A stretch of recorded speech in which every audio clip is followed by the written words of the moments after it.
What's going on, guys? Welcome back to the After Credit Scene. We are talking series finale of Secret Invasion on Disney+. Before we get going, please like and subscribe to the channel. Hit the notification bell so every time we drop new content, you'll be the first one to know about it. Then share this sucker all across the multiverse. Listen, we got a lot to talk about. There are some things I really loved about this episode. There are some things I didn't love about this episode that have more to do with how I feel about the whole series. Stick around at the end here for my list of where this series falls on my list of Disney Plus series. And also a little bit of a sneak peek and a discussion about how long Rhodey has been a Skrull. There were a whole lot of hints as to what that meant. But first, let's just kind of go through the episode. The wrap up in relation to my theories and predictions a couple of days ago was pretty spot on. If you go back and watch that video, went 7 for 7 actually on what was going to happen in this episode. Doesn't always bode well if the episode is predictable, but in this case, I actually liked it. We see presumably Fury going to confront Gravik and give him the harvest. And right off the bat, it seemed like there was going to be this confrontation, and it played out very well. I actually thought the interaction between Gravik and Fury was really well written. I thought the characters did an excellent job. It was one of the first times we got to see Kingsley Ben-Adir really kind of flex his muscles when it came to dialogue. He's very ominous and very quiet and has a lot of small phrases and things like that. And so he seems ominous. And this was the first time that you got to hear him be angry and frustrated and interact with another character. And I thought he did a great job at it. So the interactions were great and building straight into the battle between Fury and Gravik, juxtaposed with Sonya trying to get Rava, who is the Skrull form of Rhodey, away from the president in the hospital, and that back and forth leading towards the reveal that the real Fury is working with Sonya, is actually at the hospital, and they corner this version of Rhodey along with the president and have that exchange, while at the same time you find out that the Fury that is fighting Gravik is not Fury, it is Gaia, and Gravik's mistake in allowing Fury to stay in the machine with him is that he inadvertently gave powers to Gaia, and they have a really epic battle. That battle, I actually enjoyed that battle. There had been some car chases and firefights and things like that throughout the series, but as far as being kind of sci-fi and kind of going all into the nerddom there, this was one of the parts of the episode I really liked. Kind of knew there was going to be some kind of twist, that somebody else there was going to be part of that battle, or there was a Skrull in hiding. And that was a really cool way to do that, and also set up Gaia as a character in the future that is going to be, I won't say useful, but at least a key part of the MCU moving forward. Connecting her with Sonya and kind of making her go underground with British intelligence is a nice move as far as plot devices, because it means she doesn't have to pop up all the time. It's not one of these characters that you have to wonder, well, where's she at? Why don't they just call her in? The covert aspect of being a Skrull means more than actually having all these powers. And so I really thought that was well written. But the battle there, you got a whole lot of different elements all at the same time, some Easter eggs that I'm sure people will be poring over for quite a while. Just quickly going through some of those, the different DNA versions that we saw pop out in this battle. We saw Drax's powers, we saw Abomination, we saw Ebony Maw, we saw Frost Beast, Captain Marvel, obviously Cull Obsidian. Mantis was not one that I was expecting, but it was really cool how they used that one. And those things were really interesting. Going back to the conversation between Gravik and Fury, who we know is not Fury, I liked getting a little more backstory there about how Gravik became who he was. We got some of that with Vara's character early on when she's talking with Fury about how she became who she was, how she got her face, and Gravik talking about how he got his face and how he was trying to please Fury, and how his face came from the first person that he ever took out for Fury, and then how each one of those missions took a little bit of his life. I actually thought the comment that Fury made about it was easier to protect 8 billion people on Earth than it was to try to change hearts and minds actually puts him at odds with Gravik, and was really well thought out that Gravik is doing the same thing for his people, that it's much easier to eradicate 8 billion people than it is to try to change hearts and minds to accept the Skrulls. And obviously the reaction that the president has at the end of this episode is evidence of that, and is going to lead to some bigger things in the future. But this balance between how Fury and Gravik were a lot more alike than it might seem, I thought was really well written. The interaction between the president, Sonya, and Fury, and this Skrull version of Rhodey was really intense, and trying to figure out what was going on, and Fury showing up there, and then obviously resolving that by that character dying, and the president being able to see that there was a Skrull right next to him the entire time. It obviously is what led to the president's reaction later on, that he considered all non-Earth-born people, so at least all these Skrulls for the time being, as enemies of the state, that they were going to be tracked down. Definitely leads into some Secret Wars stuff and some other things in the future, and puts the world at odds with these alien inhabitants. And as much as I thought it was a jump for him to go that way, Fury has his ear long enough to help him believe that there's a Skrull nearby and in his own cabinet, but not long enough to say, hey, I don't think you should go so far as to say that they're all bad. Fury's conversation with Sonya in episode 5, where he says, I'm doing this to protect these people because I care about these people, I love these people.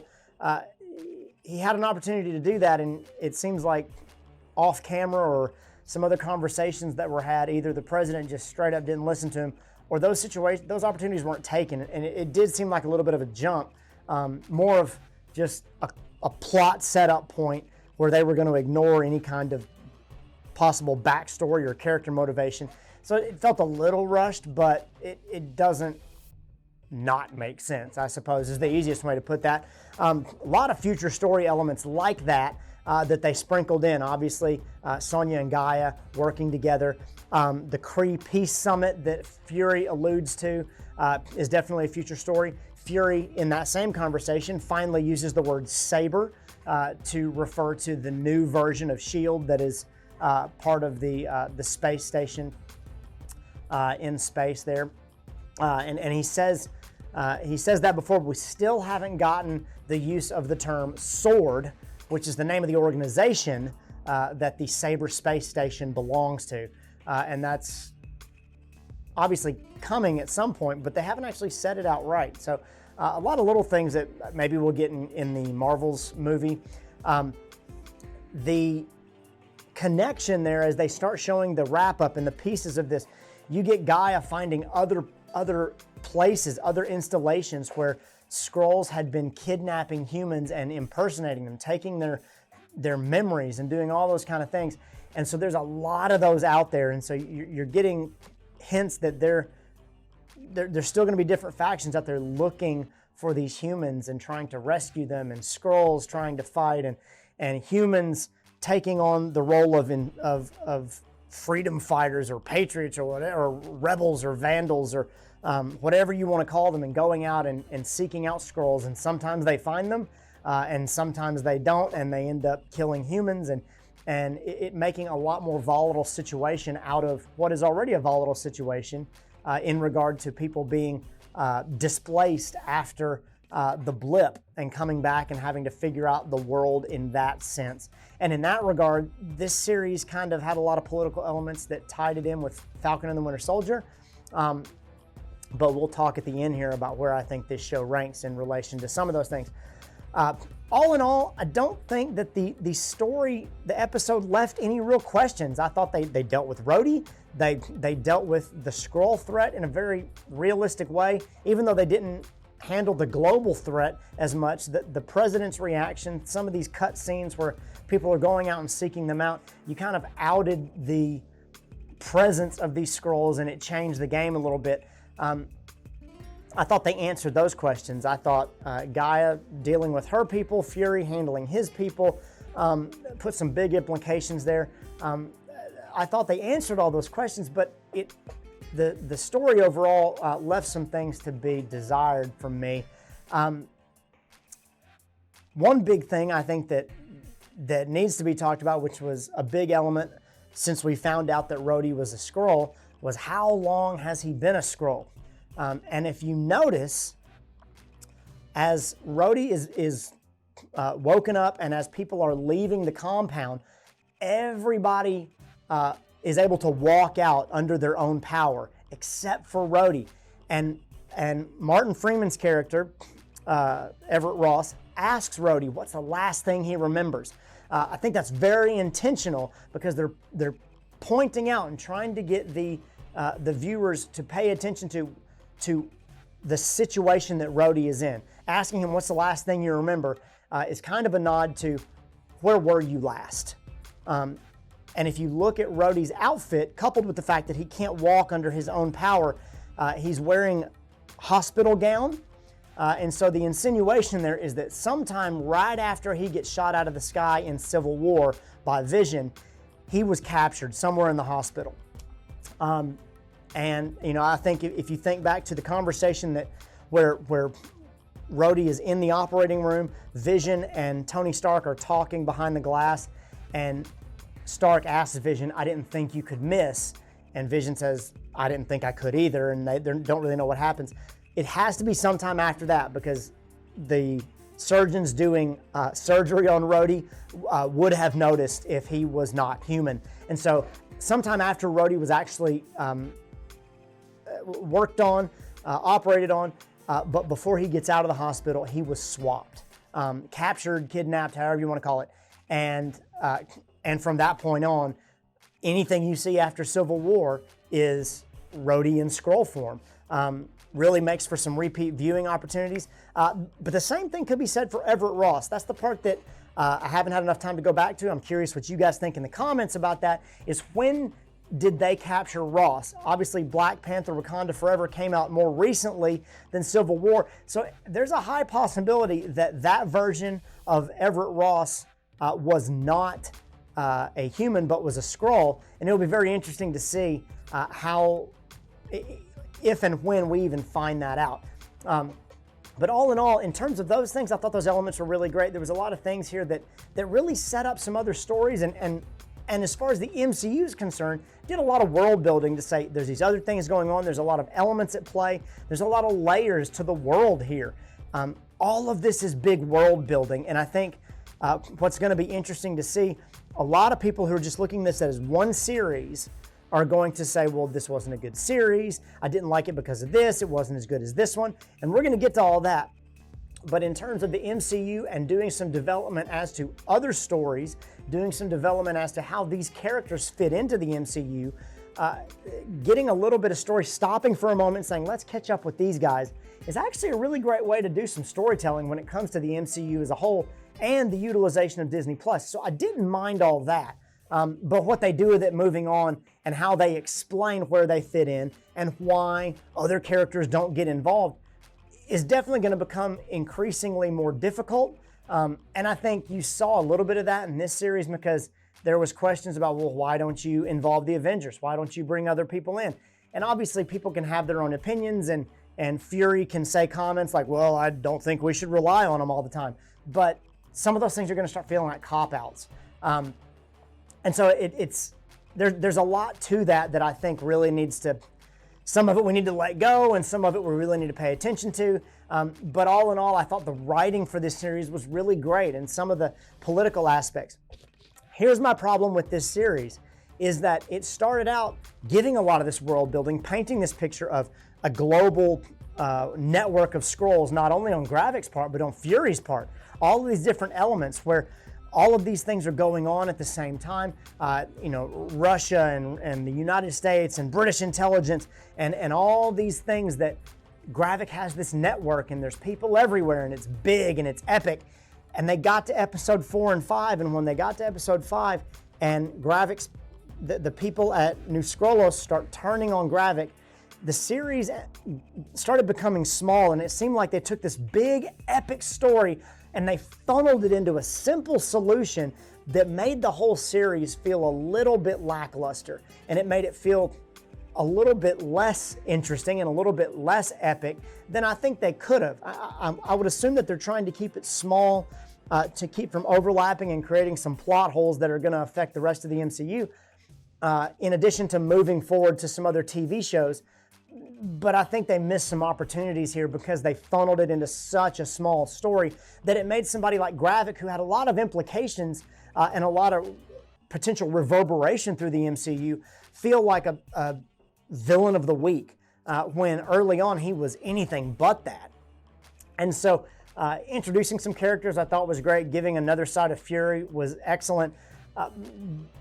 But they missed a lot of opportunities, and the whole series, episodes 1, 2, 3, and 4 really felt like the promise of a big fireworks display that you see a lot of big elements and you're interested the whole time. And then what should have been the big finale of the fireworks display and all these different elements popping off at the same time felt like bottle rockets. And it just left something to be desired. It was still fireworks, but it wasn't exactly what we thought it would be. And it just didn't hit the same as I think it probably could have. And I don't really know what I expected out of that, but story-wise, question-wise, implication-wise, moving forward, I thought it was solid. From a story perspective, I didn't think they necessarily dropped the ball, but they didn't finish as strong as they could have, and the tone of the show shifted, which made it a little hard for me to kind of say that was excellent. As far as where it fits in terms of my rankings, still a big Moon Knight fan. I think Loki comes in a close second to that. The only reason I put Loki below Moon Knight is because Moon Knight did not have a bad episode in my regard. Episode 3 of Loki really dropped the ball and just didn't have any place being in that show. And we can talk about it in the comments, and we can argue about it later. But Moon Knight, Loki, third on my list is going to be some kind of probably Hawkeye, followed by WandaVision, followed by Falcon and the Winter Soldier, and Secret Invasion is right there somewhere. The What If series, I don't even include them in some of my rankings because given their animated nature and their discussion of the multiverse, it's really hard to kind of place it and compare it to these others. She-Hulk, while I enjoyed the series and it's a different rhythm than the other shows, it's really hard to compare them to some of those because of how different it is, because the character is different. It introduces a lot of different elements, and so it's still down on my list.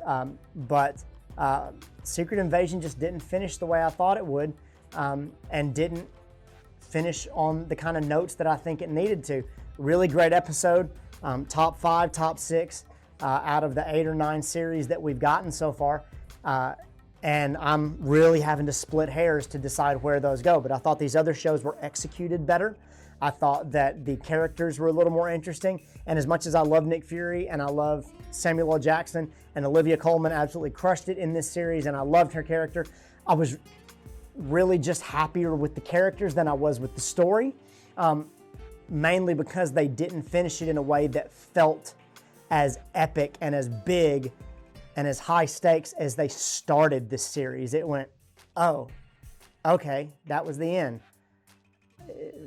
Good series, fun watch, but there's not much about that. I'd rather watch the first 4 episodes over again because the last 2 episodes just felt like, okay, well, they were footnotes. They were cliff notes. It was all just kind of wrap up, which is kind of sad because there was a lot of stuff that happened in those episodes, but it just wasn't what it needed to be to push this series into my top 3. Curious what you guys think about that, what you thought about the series as a whole. Whole lot of Easter eggs to go over in this show and a whole lot of different theories and predictions that we could talk about in the coming weeks. As always, please like and subscribe to the channel and share this thing all across the multiverse so we can get to 200 subscribers and beyond. And also check out some of our other content. We got a lot of things you can sink your teeth into here. And as always, when the next one drops, we'll catch you right back here. Later.